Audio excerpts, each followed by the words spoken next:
বিশেষ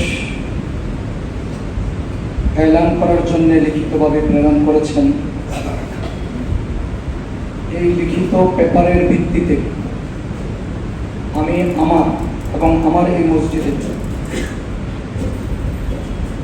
যতদিন আমি আছি এতদিনকার জন্য, পরবর্তীতে চলবে কতটুকু কি হবে আমি জানি না, যতদিন আমি আছি এতদিনকার জন্য আমি একটা এলান শুনিয়ে দিতে চাই।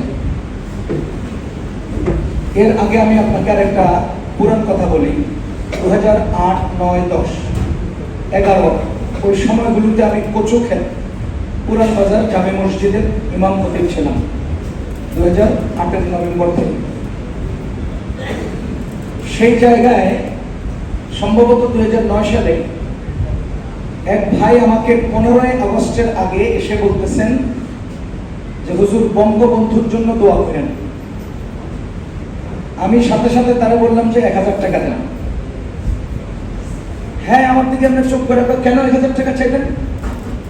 আমি বললাম সাধারণ মুসল্লিদের বাবার মৃত্যুবার্ষিকীতে 500 টাকা হলেও দেয়, প্রধানমন্ত্রীর বাবার মৃত্যুবার্ষিকীতে আপনি 1000-এর কম দিলে কি হয়? এটা কি সামনে কুলায়? এটা কি মানে যায়? 1000 টাকা দেন। পরে হ্যাঁ কয় দিমুনে। আমি বললাম দোয়া কর মনে, টাকাও দেয় নাই, আমি দোয়াও করিনি। এই যে কাগজ প্রায় সপ্তাহে আপনারা আপনাদের রাজনৈতিক ব্যক্তিদের নাম দিয়া, রাজনৈতিক লোকদের নাম ফুটানোর জন্য আমাদের কাছে লিখিত পাঠাবেন, আর আমরা এটা অ্যানাউন্স করতে থাকবো? হবে না, এটা আমি করব না।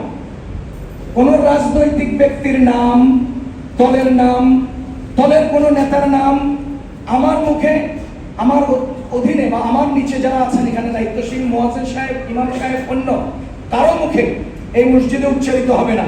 যদি উচ্চারণ করাইতে চান মসজিদে অন্তত 10,000 টাকা জমা দিবেন, এরপরে আপনার নাম অ্যানাউন্স করা হবে।